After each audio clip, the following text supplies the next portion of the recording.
138 fshatra do të mbyllet kanabis vetëm për përdorim medicinal. Shpërndarja do të bëhet në fshatrat e Gjirokastrës, Kukësit dhe Shkodrës. Tenderi i fundit në Gjirokastër me vlerë 2.2 miliard lekë, organizuar nga Gentian Logo, ka ngjallur dyshime për favore ndaj oligarkëve të Jugut në prag të zgjedhjeve të përgjithshme. Vijojnë denoncimet mbi sistemin shëndetësor në vend, këtë herë një qytetar nga Berati ka treguar kushtet e papranueshme të spitalit rajonal dhe mungesën e mjekëve.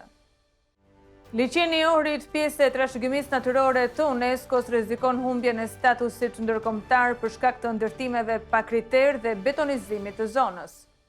Në Bregdetin shqiptar, privatizimi i plazheve ka arritur në nivele alarmante me një rritje të sipërfaqeve të dhëna për shfrytëzim privat prej 132% në 3 vitet e fundit. Zonja dhe zotrinj, përshëndetje dhe mirë se vini në edicionin informativ këtu në TV Dheu. Pranvera e vitit 2025 do të sjellë një fushat intensive zgjedhore dhe kultivimi, ku Shqipëria po vendos standarde të reja për mbjelljen e kanabisit në 138 fshatra me qëllim vetëm për përdorim medicinal, duke shndërruar këtë aktivitet në një mundësi të re ekonomike dhe investimesh. Pranvera 2025 pritet të sjellë jo vetëm një fushat intensive zgjedhore për vota, por edhe një fushat intensive kultivimi.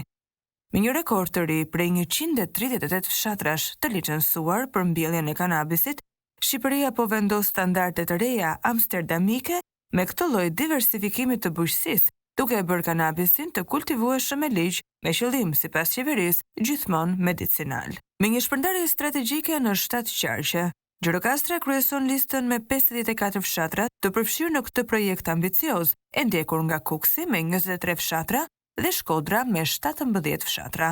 Një model i ri ekonomik që duket se synon të vendosë themelet e një agroturizmi të veçantë, duke tërhequr investitorë të interesuar për bimët më fitimprurëse të vendit, ndërsa deri dje policia dhe forcat speciale çrënjosnin parcelat e mbjellura fshehurazi, sot duket se harta e kultivimit të lishëm është bërë pjesë e një plani kombëtar për të mos lënë askënd jashtë këtij biznesi fitimprurës.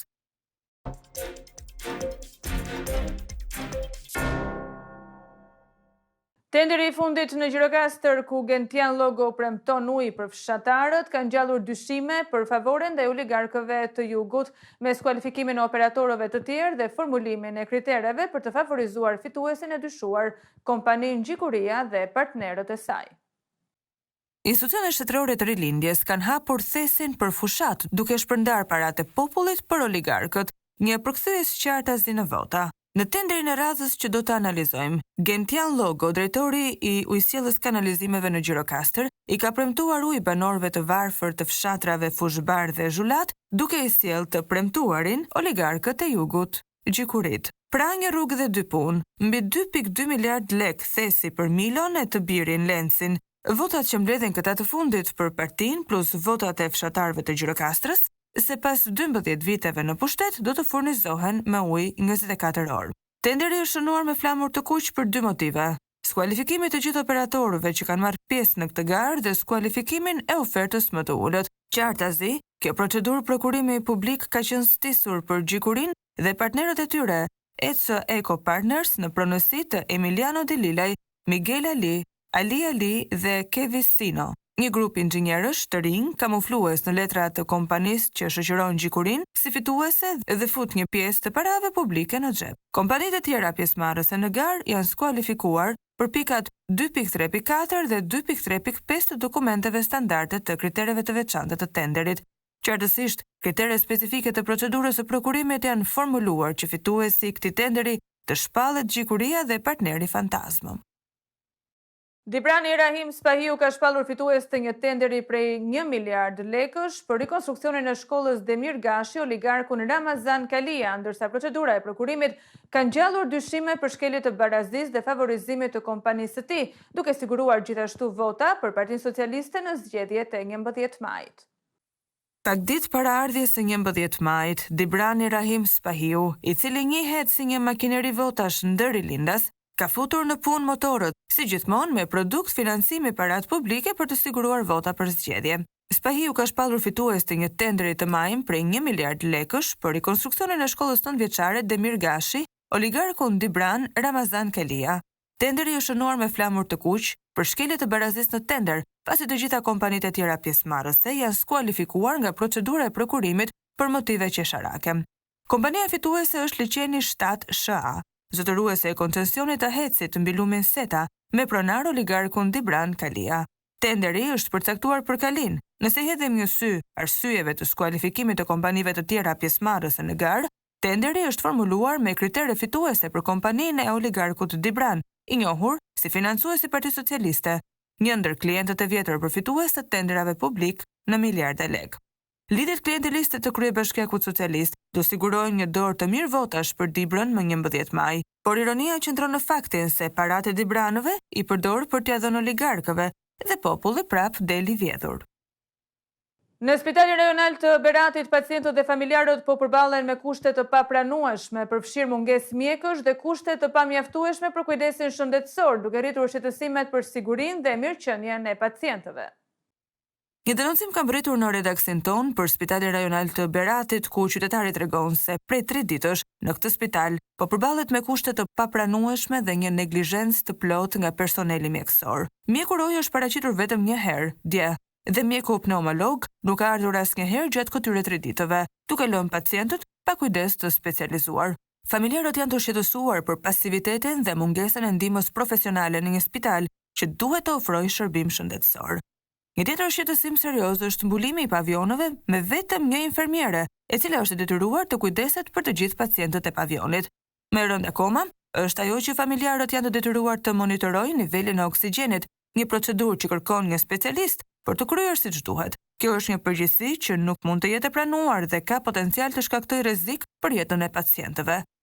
Kudo është papastërti dhe korridoret janë bosh, nuk ka asnjë shenjë të mjekëve apo infermierëve. Familjarët janë të hutuar dhe nuk dinë se me këtë kontaktojnë apo kujt i drejtohen për të marrë një përgjigje. Pamela, një nënë e re, kërkon ndihmë për gjetjen e djalit të saj 2 vjeçar, Noa, i cili është marrë nga babai i tij, Erindi Krasi, më 15 mars dhe nuk është kthyer ende, siç ishte planifikuar, ndërkohë që hetimet e prokurorisë janë në vazhdim për zbardhjen e plotë të rastit. Pamela, një nënë e re, kërkon ndihmë për gjetjen e djalit të saj 2 vjeçar, Noa, i cili është marrë nga babai i tij, Erind Krasi, më datë 15 mars 2025 dhe nuk është kthyer siç ishte planifikuar. Erind Krasi, i cili është një shtetas shqiptar nga Kuçova dhe banon në Itali, mori djalin për një vizitë gjatë fundjavës dhe ishte i detyruar ta kthente atë në shtëpi të dielën në orën 19. Megjithatë, deri tani, kur ka kaluar pothuajse një javë, nuk ka asnjë informacion për Noan. Numri i telefonit të Erindit është fikur dhe adresa ku thuhet se ai ka qëndruar nuk është më aktive. Për momentin ka një hetim në prokurori për zhdukjen e 2 vjeçarit dhe Pamela, nëna e tij, është shumë e shqetësuar për sigurinë e djalit të saj. Ajo ka ngritur alarmin që Erindi ka marrë Noan dhe është zhdukur pa lënë asnjë gjurmë. Ky lajm është i rëndësishëm për çdo person që mund të ketë informacion rreth vendosjes së Noa ose të Erind Krasi. Për informacione, Noa është 2 vjeç, është 98 cm i gjatë dhe peshon 15 kg. Erindi udhëton me një automjet Captiva model 2024 të bardhë me targa DSH 787E. Çdo informacion i mundshëm mund të jetë i vlefshëm dhe të ndihmojë në rikthimin e sigurt të 2 vjeçarit pranë nënës së tij. Liçeni i Orit si pjesë e trashëgimisë natyrore të UNESCO-s rrezikon humbjen e statusit ndërkombëtar pasi denoncimet për ndërtime të paligjshme dhe mbushjen me beton të brigjeve të tij kërcënojnë biodiversitetin dhe mbrojtjen e liçenit. Babëzia për të glabëruar gjithmonë më shumë tokë publike dhe për të ngritur resorte dhe hotele duket se nuk po pengon oligarkët që t'i futen me kokë dhe liçenit të Orit, i cili është pjesë e UNESCO-s si trashëgimi natyrore. Një denoncim shqetësues ka mbërritur në redaksin ton, ku një qytetar denoncon me pamje se liçeni tashmë ka nisur të mbushet me beton. Në pamje duket një betoniere dhe një punëtor që po zbraz material mbushës në breg të liçenit. Përshëndetje, pa ju shqetësuar, do doja t'ju tregonim shqiptarëve rreth punëve që na duhen dhe na mungojnë dhe djersën e mundin në oligarkëve për të ruajtur dhe mirëmbajtur këtë vend. Nuk dua ta zgjas. Liçeni i Ohrit, 22 mars 2025, ora 9:30. I lutem anonim, shkruan qytetari. Liçeni i Ohrit rrezikon statusin e njohur nga UNESCO për një sër faktorësh, nga ndërtimet e paligjshme të zhvillimit urban, te ndotja e urave për shkak të derdhjes në të të ujrave të zeza dhe mbetjeve urbane ose industriale që dëmtojnë biodiversitetin. Nëse nuk merren masa urgjente, UNESCO mund ta heqë liçenin e Ohrit nga lista e trashëgimisë botërore, duke hequr mbrojtjen ndërkombëtare dhe rëndësinë e tij kulturore dhe natyrore. Në Bregdetin shqiptar, privatizimi i plazheve ka arritur nivele alarmante me një rritje të sipërfaqeve të dhëna për shfrytëzim privat prej 132% në 3 vitet e fundit, duke kufizuar hapësirat publike dhe shkaktuar shqetësime për kushtet të papërshtatshme për pushuesit. Çdo vit, gjetja e një plazhi publik në Bregdetin shqiptar bëhet gjithnjë më e vështirë, pasi pjesa më e madhe e vijës bregdetare po kalon në duart e privatëve. Këta të fundit shfrytëzojnë hapësirat për të vendosur shezlong duke paguar tarifa ndaj Ministrisë së Turizmit. Të dhënat zyrtare tregojnë se gjatë 3 viteve të fundit, sipërfaqja e plazheve të dhëna me kontratë për subjekte private është rritur ndjeshëm. Gjatë periudhës 2022-2024, ky proces ka marrë hovë, duke kufizuar gjithnjë më shumë hapësirat e lira për qytetarët. Në vitin 2024, vetëm në Bashkinë Lezhë, sipërfaqja e plazheve private arriti në 74.106 m2, nga 20.969 m2, që ishte në vitin 2022, një rritje prej 253%. Tendencë e ngjashme është vërejtur edhe në bashkitë të tjera, ku plazhet private zënë sipërfaqe të konsiderueshme. Në total, në 6 bashki, sipërfaqja e plazheve private është zgjeruar me 132% në 3 vitet e fundit, nga 239.221 m2 në vitin 2022 në 554.738 m2 në vitin 2024.